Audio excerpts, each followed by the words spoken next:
Hey there, everyone. Welcome back to another episode of the Growth Room podcast, where we dive into all the facets of healthcare with experts who are leading the industry. Please join me in welcoming John Marvin, the CEO at Network of Independent Optometrists. Thank you so much, and we appreciate you for joining us, John. Can you tell us about yourself and what you do at your organization? Thank you, Sal, for having me.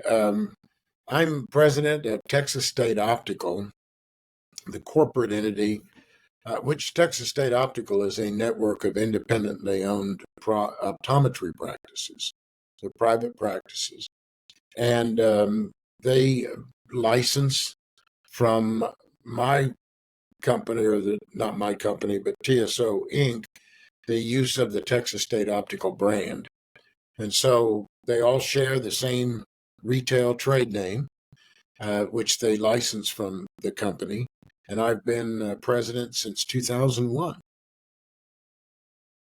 So, what is your workflow like? What's it like to be John for a day?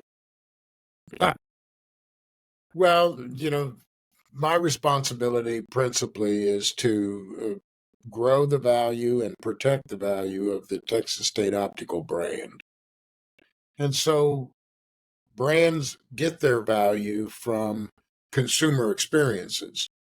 And so I kind of focus a lot of my attention on helping to provide for a consistent experience for our customers, which are uh, patients. We refer to them as patients, and making sure that the experience people are having when they come in contact with our brand either meets or exceeds their expectations. And those expectations are constantly changing because the marketplace is changing. And so we we do a lot of consumer research to make sure that we understand the preferences people have. One of the best definitions of a brand that I've ever heard is that a brand is an idea that creates a preference. And so we work to define the idea of Texas State Optical in such a way that it creates a preference for us over our competitors. And to be able to do that, you've got to constantly stay in contact with that consumer that you're hoping to build that preference with. And so I spend most of my time in activity that either are programs to support our members so that they can extend that to their consumers, and so that we can execute on that idea consistently and in pursuit of creating that preference. So I don't know if that's an adequate answer to the question. I mean, I didn't talk about getting up early, exercising, and doing all those things. But from a professional standpoint, that's where I put my focus. Yeah, that's that's super interesting. Um, so you kind of have the unique opportunity to kind of figure things out. Um, so there, and then after you figure things out, and then kind of like deploy a wave sort of through your, unique branding efforts to kind of attract people to a more evolving sort of healthcare. So that is super interesting. So how critical is technology in trying to do this, right? So you're going to need a lot of data analysis, a lot of tools. You're going to have to develop some sort of insight into what's going on. So how critical is technology in your processes?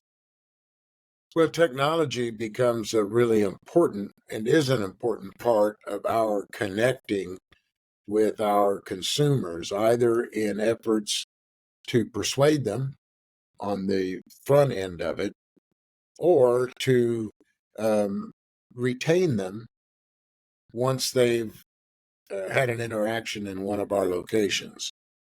And the when you really distill it down to the the consumer's connection or with any doctor, whether it be an eye doctor or a family physician, it all comes down to the relationship that exists, because it's the end of it. When you're in the exam room one-on-one, it becomes necessary that you have good ability to communicate, that you're affable, you're not rough, and that you're able to really engage with your customer in a way that strengthens the growing relationship of trust. And so that's a tall order just in normal circumstances, because the amount of time that typically people spend with an eye doctor, which is typically somebody that they see once every 18 to 20, 24 months, you don't have a whole lot of time. And so the whole concept of establishing that relationship and nurturing it becomes a challenge, and technology becomes very helpful in that. Um, Kind of the whole spectrum of what we've grown to appreciate in terms of its technology's ability to connect us kind of in society. So, of course, there's email, of course, there's text messages, but there's also an ongoing communication that needs to happen to maintain and retain the relationship, but to maintain the integrity of it, the legitimacy of it, but to cause people to always want to reinforce that from their side of it. So it's got to be based on value, built on value. Me just haphazardly sending a consumer, or if I'm a doctor, consumer, frivolous emails, that it's that time of month again where you see a lot of it in the industry where they're cliche and they're selling the category. But um, if I were trying to court my wife, I wouldn't probably get very far in that relationship if all I did was talk about the importance of a man-woman relationship or a husband-wife relationship. It's got to be real, and I've got to really make myself vulnerable and put myself out there so that she feels comfortable to do the same. And so as we communicate with consumers in between their visits, we want to make sure that we're connecting with them in a way that's real and it's tangible, it's authentic. And so a lot of times uh, patients, our customers, turn to us for education and information. So we utilize technology for that aspect of it. Another big area is just providing access to us. And one of the most frustrating things, at least we've experienced, is when a consumer calls a doctor's office and they're met with a receptionist that speaks very, very fast, and the first thing that's asked is, "May I put you on hold?" Well, just from the get-go, that becomes frustrating. I mean, it's like they don't have time to answer my phone, but they're making the assumption I've got all the time in the world to sit here and wait on them. And but that's not unique to our business or even eye care. It's just anytime you're working with any kind of business that schedules things. So we use technology to make that access really simple, quick, efficient, and real productive for both parties. And then we constantly try to work on improving that, incremental improvements all the time. So those are two ways. One is attracting people to us and making it easy to access. And then the other is establishing that relationship, nurturing it, and retaining those people over a long period of time. And I'm pleased to say that that's one of the things we're proud of. If you look at averages across the country, the average eye doctor patient stays with that eye doctor, that optometrist, for around 4 to 6 years. People are mobile, they move, they make different decisions. Our average is over 10 years. And so we believe a lot of that is because of the effort we put into really nurturing a relationship once we've helped to establish it. and build on it.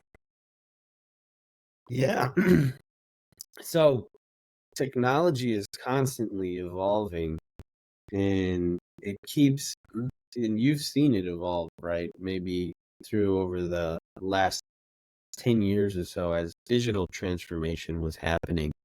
But now we've come to an interesting time where AI has a big role, and AI has a big role to play in healthcare right now.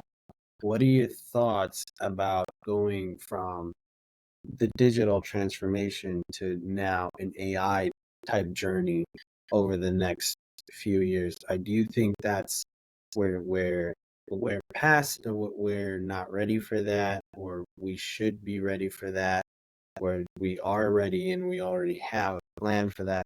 What are your general thoughts about that? It broke up a little bit, Sal. And so, if you don't mind repeating that question, I want to make sure I understand it accurately. Yeah, no problem. So my question was, where constant technology is constantly evolving, right? And we're at an interesting time where AI is kind of the big thing right now, and it's going to be a journey trying to adopt it, just like the journey of digital transformation was going from paperwork to digital. Um, what are your thoughts about the role AI has to play right now in healthcare? It's to say that it's going to be transformational is an understatement. I think at this point, that's pretty much accepted. The only question that people have is how quickly, because it's moving so quick that what we thought of a year ago or a year and a half ago as being kind of an absurd reality, we're already experiencing. And so the um, kind of the nature of healthcare is is not innovation. It's ironic because we look at frankly, the largest economic piece of our economy, the largest sector in our economy, and certainly the one that's growing the fastest is healthcare. But it's a segment of our economy that has kind of been the slowest to adapt to innovation, in that only up until recently, and I mean, I'm talking in the last 5 to 10 years, only until recently were you given a choice not to get a paper receipt. I mean, whenever you went to a doctor or even out of a hospital, they gave you this little paper folder and it had all this data and material in it. And in there, several weeks later, you'd get something in the mail and it would be your paper receipt. And I mean, that's just one little tiny example. But I think what's happening is through the introduction of equipment, because the other big transformation that's occurred over the last 25, 30 years is the reliance on equipment to gather data and provide that data in a way that the physician or the specialist now interprets data and testing. I mean, it's think about it. When the next time you go to a doctor, if something's wrong and you're concerned and you're there because of that concern, the likelihood is the first thing they're going to say is we're going to run some tests. You know, it's like our physicians today have lost their diagnostic skills in asking questions and drawing conclusions. Everything is we're going to run some tests. And the frustrating thing is that in many cases, the results come back from the test and they still aren't conclusive. So what's happened is that because of this dependency on data and data analysis, artificial intelligence is being inserted through the equipment itself. So now not only will you take your test, but the software that operates that equipment will tell you what the test results are and draw the conclusions when a physician is reluctant to do so. And I think what we're going to, and I think there's some danger to it, but there's also some excitement about it. because the abilities of software can be far more objective and accurate than a subjective analysis. But these are going to start happening, and then they're going to replace physicians that have been in traditional roles of data interpretation, data analysis. Any doctor whose job principally is to either look at information like images and then draw conclusions or analyze that, we won't need them, because the equipment that gathers the data can also be made to analyze the data and provide the results. And if you don't need the doctor in the mix, then you're affecting also the economics of that whole transaction. And so I think it's going to have a rapid impact, but I think it's going to be just significantly transformational. And I'm wanting to believe that what it's going to do is going to put more power in the hands of the consumer where it needs to be, so that we get back to a consideration as a customer based upon the results that I get. We all go to a doctor because we want to be more healthy.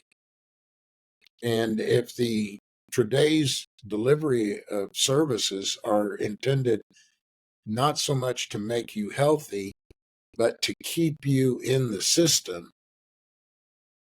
then that really doesn't help anyone other than the system. So, I need to see you in 6 weeks. I need to see you in another 3 months. I need to see you. And, well, tell me what's wrong with me. Well, we're not sure, but we're going to run a couple more tests. This is a refrain that people are hearing every day, every week. I live in Houston. We've got one of the largest medical centers in the world in Houston, Texas, and it's become an industry unto itself. So I think artificial intelligence really has an opportunity to radically change that, and I'm hopeful that it will. Yeah, AI is going to be massive. I couldn't agree with you. Do you feel like there is going to be some sort of change in education? Because people are going to need to learn how to properly utilize it, right? And in order for them to utilize it, they're going to need to learn a little bit about what I call data literacy, just some level, or at least raise the bar of data literacy for everybody throughout the healthcare organization a little bit higher. And the important part to this is that they don't teach this in schools. How do you see this entire transformational journey panning out because of that? Well, the medical school and any postgraduate program related in healthcare right now, but I'll talk about medical schools and certainly optometry schools because I'm very familiar with that. But what we're seeing across the board is an inability to attract qualified applicants to medical school and to optometry school. The interest in these fields has diminished significantly over the last 20 years. And it's no longer seen as a field of opportunity, but one of regulatory compliance. And many people, bright people, are not interested in going into a field where their entire livelihood is so severely regulated by some third party. So they're losing interest. It happens. What I think we're going to see in the future is a completely different kind of candidate for postgraduate healthcare. And that candidate is going to be less of a scientist and more of a technician. And when that begins to occur, then the skill sets you're going to want in these people are not this deductive reasoning, but instead understanding of computer science and application and how to optimize that software for the maximum output and the maximum results. And you're going to see our doctors, our traditional doctor, become much more of a technician than they are a diagnostician or and then someone who puts forth a prognosis and contemplates what we do next. Things are going to get real formulaic, and because the data, if you took 100,000 ovarian cancer patients and gathered as much information you could and programmed an artificial intelligence software, not only could that treatment become far more accurate, it's far more consistent. And probably one of the weakest links in our current healthcare system is the lack of consistency. One doctor tells you this, another doctor with the same information tells you something different, and it confuses the consumer. So, artificial intelligence application is going to create that consistency, and as importantly, I believe, going to help on the front end to give guidance as to how to minimize or even, dare say, prevent conditions that we've come to just accept as part of aging. And by understanding the actual data to a degree that certainly most of our doctors don't today, but certainly maybe not be possible for a human to, will not only provide better treatments on the back end, but I think a better course of prevention on the front end. Yeah, that's amazing. Um, so that's for the future workforce, right? Mhm. Future postgraduate. But what about the current workforce?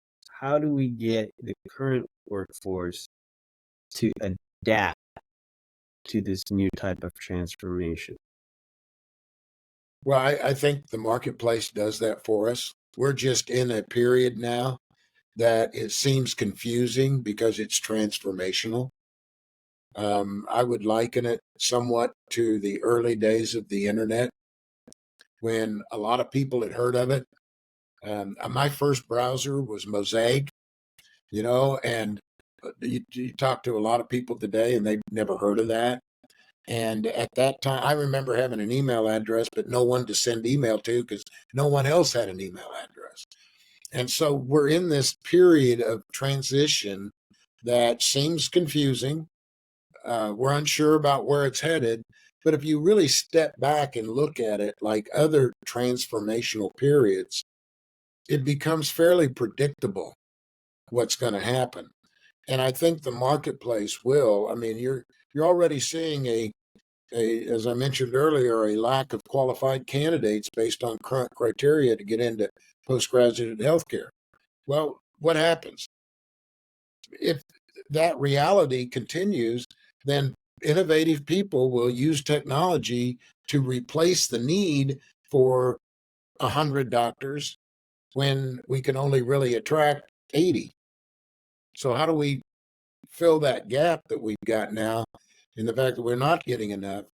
Technology will fill that gap. And that'll happen over a period of time. And I don't think it's so much about forcing the current communities to adapt to it is the experience and process itself will force them out if they don't. So there won't need to be this external persuasion to adapt. The innovation will force the adaptation one way or the other. And so I think, again, we're just in this 20-year transitionary period where it's happening. Yeah. But we're on the back end of it, I think, because, now I just read an article where it says that artificial intelligence will exceed human intelligence by 2027. I think it is now. I mean, it used to be 2050 or something way out in the future, and it's just moved up and up and up, and by the time we get done, it could be next week. So Yeah, it is happening right now. So that's pretty much it. Wow, yeah. what an adventure. My concluding thoughts are Mhm. that AI has a big role to play in healthcare this year and years going forward. Implementing AI really well will provide the most impact out of anything. It was such a pleasure having you on the show, John. I'm looking forward to having you on for future episodes. Thank you so much, Sal. Thank you for giving me an opportunity to share some of these thoughts. I think it's important that we have this discussion, and I appreciate you giving me this opportunity.